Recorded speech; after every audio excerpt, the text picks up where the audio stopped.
Hello, everyone, and welcome back to the Sedona International Film Festival. I'm your host, Carol Kahn. We are coming to you live from Yavapai College, the Sedona campus, and would like to thank our sponsors, Northern Arizona Healthcare. And joining me now are two filmmakers, Cool Shmuel, Shmuel, yes, and Margelit. Margelit, yes. Welcome. You're all sparkly. I love that. We try. So we try. Oh, you look very, very beautiful. Tell us the name of your film. The Mountain and the Maiden. Mountain and the Maiden, and tell us a little bit about the film. So it is about a 10-year-old girl. It's a short, and she is one of the trash pickers in New Delhi, in Asia's third largest landfill, and supports her 5-people family through that, picking trash every day. And yeah, supporting family. And where did the thought of the film come from? So my co-director, we were two people who directed the film, and was for another projects in India. And then we worked, when he came back, we worked on a couple commercials. I run a commercial firm for commercial advertising, and we worked together on a couple projects. And then he said, "Hey, why don't we go together just to India and make a film there?" And we had no clue what we want to make. And I knew that he made a film earlier about a subject and in India, and so we traveled there for 10 days, and then we found this girl in the landfill and said, "Hey, she's very upbeat, and she's in these dire circumstances, very unusual for such a girl, but she's also not like this tragic, like she takes it with a certain sense of dignity, or right, like so." And we said, "Hey, that might be something to kind of contrast between, this happy girl and then these really weird circumstances of, fumes, and it's pretty dangerous actually to work there." Yes, I understand that. Yeah. I think they use a lot of coal too, as well, in India. So as far as like the pollution, or Sure. it's not healthy. Yeah. So you just traveled to India and had no idea until you. Yeah, we were just looking, for what do we want to make, and you know what? It could have been just a pilot trip of some sort, right? Like with no, like finding things, and you test certain things, then you go back, and then you might have a subject, and then you come back later. But this fell all into one thing: pilot trip, and also finding the subject early on.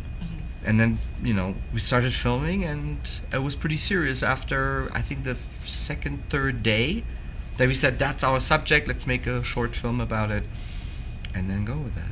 Awesome. And what is your role in the film? Co-producer. Co-producer? I did not go to India. I was home with the kids. We have 5 kids, so someone needs to manage from afar. That's essentially what I did. Awesome. Well, you're still participating in it. We do have a trailer Yes. to take a look at, so let's take a look at the trailer. Sure.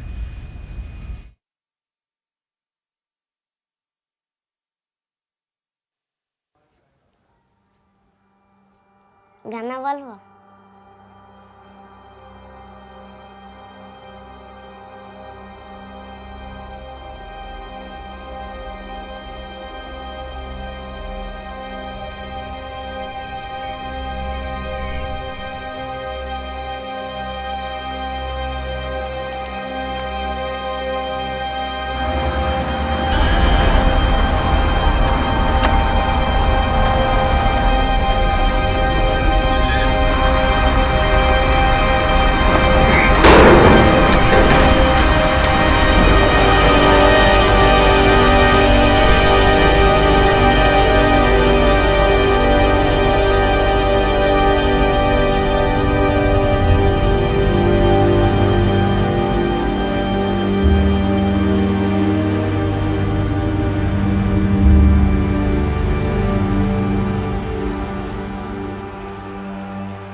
I still can't believe that you have traveled to India just to find that. Like, Right.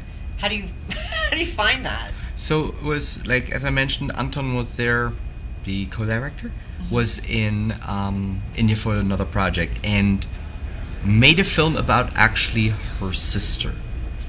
meaning she's older, the sister's older, and it goes a little bit in a different direction. And then we just visited them there, and we didn't know that that first sister had another sister, a smaller one. She was married already, was in a different part of the country, and then we bumped basically by chance into this little sister when we went to this trash mountain, and then it turned out she was the sister of this. So there was immediately like a rapport, or let's say a trust, that we then said, okay, cool, let's make the film about the smaller sister, the little sister, and yeah, then from there. Did anything surprise you? And first you came, that was a surprise, right? Yeah. But in actually doing the film and telling the story, what was like your biggest takeaway from it? That you can, and that's kind of the underlying maybe message, that you can happy despite the circumstances, or you should at least try to strive for it, because there's certain things you can change, you can't change. So, and I saw this in that girl, and that's why we decided, hey, let's make a film about her, because she seemed to be, in the midst of this, what I would kind of consider unbearable to live in, and pretty tragic outside situation. But she's a kid, she plays, she throws things, and she does things that kids do anywhere in the world. And I think this has kind of a message, right, of defiance, of you can do things despite what's around you, and you have to make the best out of it, I think. Yeah, a message of optimism, and her hopes are still there for a better life, for going back home, but even no matter where she is, just kind of holding on to that hope. When he brought home the footage and we all looked at it also with our kids, we were just like, it just changes your perspective on where you are in the world, and your situation and our daily struggles become so minimal when faced with this film and the footage that's in it. It's just about perspective, Yeah, I mean, that's a really good point. What did your kids think? I mean, it's a world away, right? And I'm sure, like kids, we get like whatever you want. We said, right? actually, hey, you guys should go for 2 weeks and live there if they misbehave, We'll send you to India. Yeah. I mean, literally, they live, the two parents and the 3 children live basically in something that's as wide as the curtain, and it goes till here. That's it. Everything's in there. The living room, the kitchen, the bathroom is outside, a sink is outside. That's it. Wow. So 1 bed, and then they pull out rugs and sleep on the floor, and yeah. Had that changed your kids? I don't know the ages of your children, but did it change their perspective at all, or are they too young? Or I think it did. And also, at the time, we were living in a row home with 5 kids, and we had very limited space. We also had a fellow filmmaker living with us as well, so it felt very cramped. And then the minute he came home, we were like, what a palace we live in, and it's hard to maintain that perspective as you go on. You see the film, and every time we go to a different film festival and we screen it again, I'm brought back to that place, but the kids don't see it ongoing.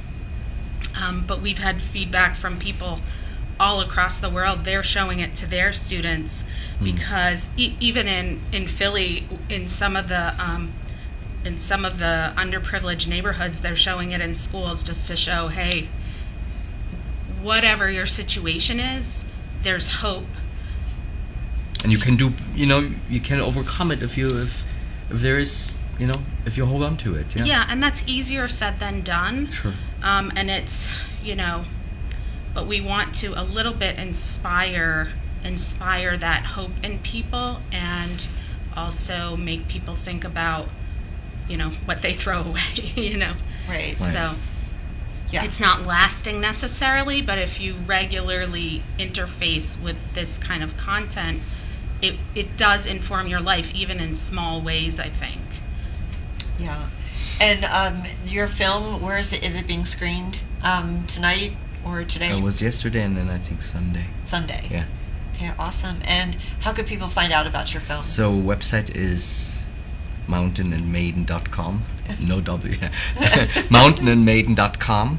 And one of the aspects that we really wanted to push is what can we do that, we go there, we're making a film, but I specifically like when something has something beyond the borders of the 2D screen or even a festival like this. And we ran also with this film a fundraising campaign for the family.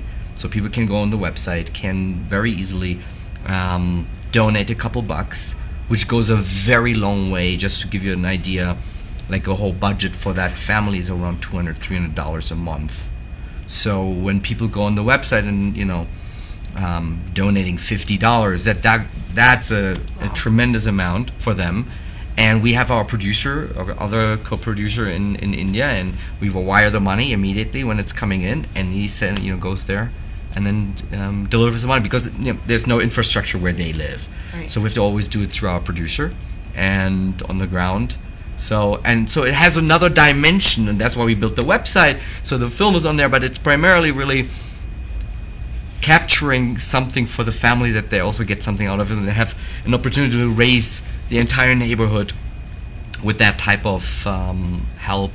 And yeah, and I think people, once they watch the film, you feel so much like you want to do something, and you feel so helpless in some way, and so because it's also far, right? Because it's so far away, and it's just like, well, I can recycle or I can reduce and reuse, but it's not going to change it's not going to change, if it's just me. But if you're donating and giving, a few dollars, it goes directly to them. So I think it also helps the viewer kind of process what they've just watched, to feel like they can then go do something that will directly help that family.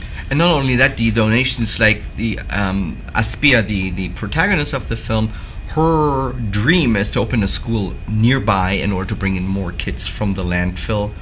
So to change through education, because I'm mostly uneducated, through that education that she would love to host there, by building a school there, getting first education herself, and then building a school on the foot of that mountain, to have a ripple effect, so that this whole thing can, and by the way, the whole thing is illegal, to actually pick the trash, but they have no other means of making an income. So it's not just for them, but it's kind of hopefully for the entire community, that there will be a ripple effect and coming from specifically this film. Yeah, well, thank you. Sure. Thank you for doing that. Thank you for having us. It's one of the greatest experiences here, by the way, really. Good. Really, you guys do such an amazing job. We've been to a lot of festivals, and this is probably by far our favorite.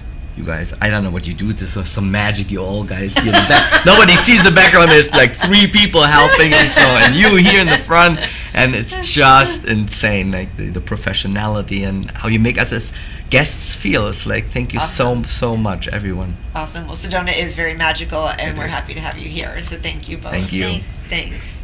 And we will be back with more from the Sedona International Film Festival after this.